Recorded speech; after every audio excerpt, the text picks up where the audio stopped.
Я же рада представити гості нашої студії. Наталія Кацар-Бучковська, народний депутат України 8-го скликання, голова підкомітету сталого розвитку Комітету ПЕК, ядерної політики та безпеки. Пані Наталі, вітаємо вас. Селям алейкум. Добрый вечер. Я наш эфир предлагаю начать со следующего информационного сообщения. Концентрация войск России возле украинской границы в январе-феврале может стать выше, чем было весной 2021 года. Об этом заявил исследователь конфликта Intelligence Team Кирилл Михайлов. Телеканал «Настоящее время».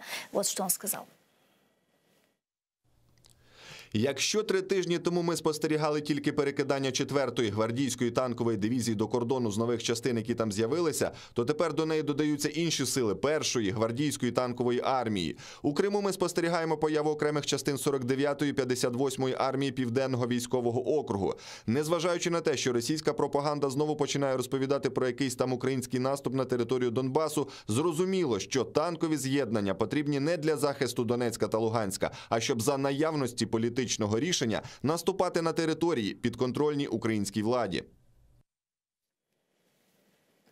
На фоне новостей о вероятном вторжении российских войск на территорию Украины падение рынка акций России стало рекордным за 1,5 года. В понедельник, 22 октября, российский рынок акций ускорил падение под давлением массовых распродаж из-за геополитической напряженности вокруг России и смешанных сигналов с внешних фондовых площадок. Европейский же Союз, в свою очередь, пока что не обсуждал на данном этапе, не будет обсуждать готовность Швеции отправить военных инструкторов в рамках рабочей учебной миссии в Украину на фоне стягивания российских войск к границам нашей страны. А вот вице-спикер Верховной Рады Александр Корниенко уже заявил, что в случае вторжения России парламент уже готов срочно собраться, чтобы ввести военное или чрезвычайное положение. Вот его цитата.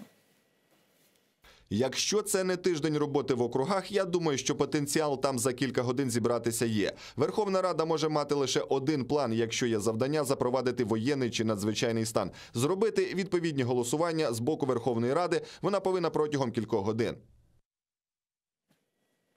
Пани Наталья, ну начнем с общего вопроса. На ваш взгляд, за последние 2-3 недели вот то информационное напряжение, которое мы наблюдаем, что это все значит? А что происходит, на ваш взгляд?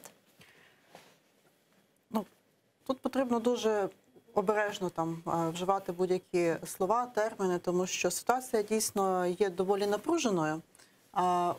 І ми повинні розуміти, що Україна перебуває в ситуації не просто окупації чи військових дій по відношенню до наших територій, але ця війна насправді унікальна, вона є гібридною. І відповідно до України застосовується низка методів, які мають на меті не лише фізичну чи військову дестабілізацію, але також багато інших методів, які можуть дестабілізувати ситуацію всередині країни, політично в тому числі, також які на сьогодні дуже активно використовуються. Насправді це дійсно таке ноу-хау нашого століття. Раніше війни велись доволі просто, прямолінійно. Сьогодні це насправді дуже змішаний і незвичний формат.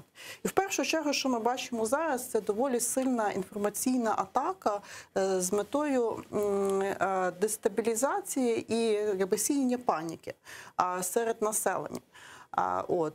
Також ми бачимо і певний такий доволі серйозний вплив на енергетичну безпеку держави і бажання також застосувати певну ситуацію в світі, склалася енергетична криза не тільки в Україні, але використати цю ситуацію з метою, щоб в тому числі деморалізувати українське населення і підняти ставки в переговорах.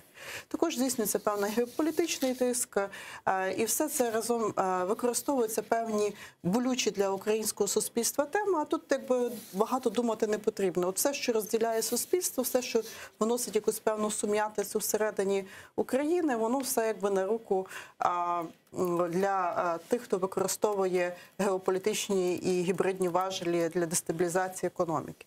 Тому треба дуже тверезо і з То есть вы считаете, что это больше такая гибридная атака? Ні, которая- ми не можемо її недооцінювати однозначно. Тобто ситуація серйозна і велика присутність скупчення військ Російської Федерації, плюс ситуація, яка стосується Білорусі, в тому числі. У нас також є ще один кордон, який на даний момент є нестабільним, включаючи також міграційну кризу, яку створили штучно на кордонах з Польщею. Все це елементи одного і того ж плану. В першу чергу по дестабілізації ситуації, чи є там план безпосереднього вторгнення, ми цього не можемо знати, не можемо говорити, але тим не менше Україна, в першу чергу військова, повинна бути максимально готова до захисту нашої території.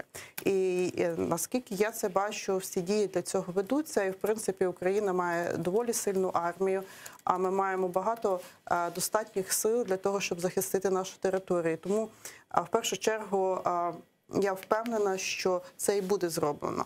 Але населення також повинно розуміти, в тому числі журналісти, брати відповідальність, щоб, по-перше, не поширювати, це в ніякому випадку не стосується нашого каналу, де ми зараз перебуваємо, але це дуже, я бачу зараз дуже багато в інформаційному просторі, особливо різних анонімних телеграм-каналів, Фейсбуку, і навіть близькі люди, які мене оточують, вони підпадають під вплив цієї інформації і вони дещо панікують.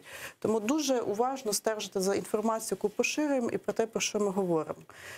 Чи буде проблема з енергетикою? Так, вони будуть, тому що вони, по суті, є зараз в цілому світі. І в Великобританії, і в Європі, і в Азії. Всюди спостерігаються певні перебої в зв'язку з певними низкою геополітичних чинників. Так. Економічних чинників, якщо хочете, я можу про це розповісти, якщо ні, ми можемо це опустити, але тим не менше нас це також стосується. Україна ще, на жаль, не має такого повної енергетичної незалежності, але ми можемо цього досягти.